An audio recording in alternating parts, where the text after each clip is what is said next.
I've discovered the average person doesn't think much of AI because AI kind of works the way a lot of people must have assumed computers worked already. That is, by having people tell a computer to do something, which it then does for them. So I think, to the average person, special effects in movies are done by a special computer that's powered by magic dust and wishes.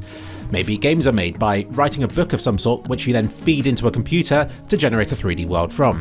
And websites? Well, they're just text in front of a backdrop. How hard could it be? So I think to a lot of people, AI is nothing more than a passing fad like that NFT craze they lost £200 investing in a few years ago.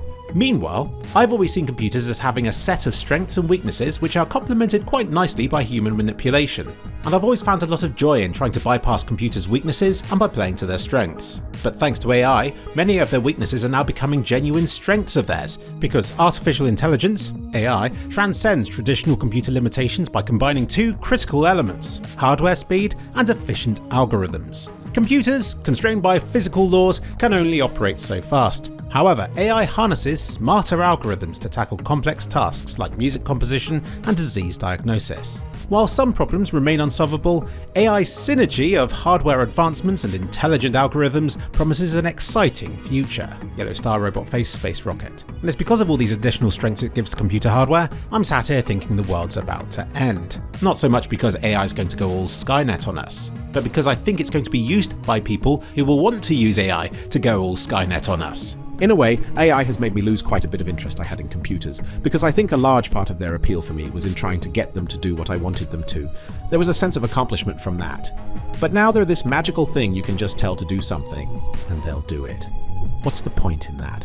Artists were feeling the squeeze last year, YouTubers this year, and next year your job will be feeling it too.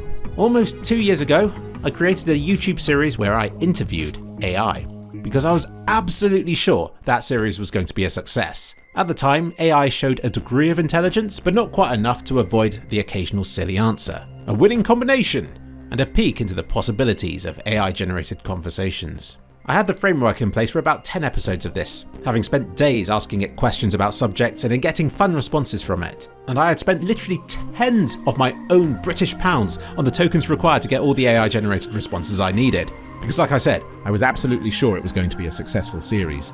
And nobody cared. And AI advanced so much faster than I had anticipated that the models I had been talking to were quickly usurped by something better. It was all improving faster than I had expected back then, and it continues to do so now. Just a few short years after those first primitive models, we now have AI capable of writing code, generating pictures, and now even convincing videos. The big unknown was the trajectory that AI would improve at, and it's now very, very clear to me that it shows no signs of slowing. Stuff that's already kind of manageable will soon be perfected, and many things that are currently impossible soon won't be.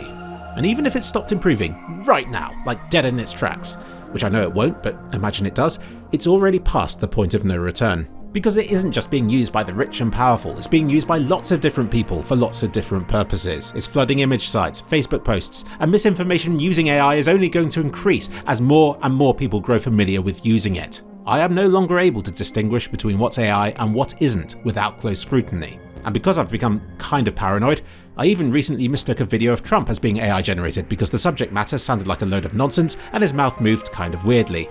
But it turns out the video was real and that's just how he is. AI isn't evil. It is a tool that people can use for good or for bad.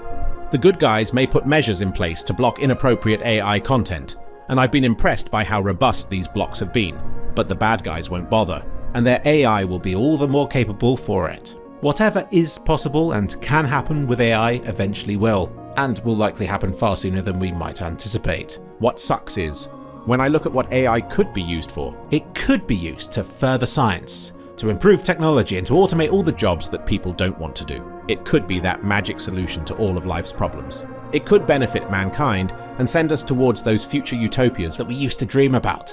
But it's become apparent to me that mankind doesn't really want that. People want to have more than everybody else. They want to feel superior, and if they can't, then they at least want others to suffer more than they are.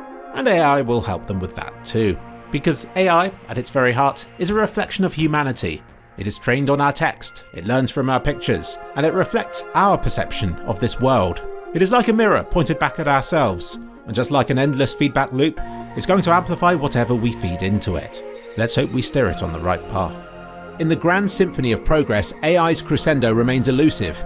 Its tendrils reach across vast data oceans, weaving patterns and predictions. Yet, like a pot of boiling spaghetti, it twists and tangles, defying containment. The question is, will it ever escape the pot?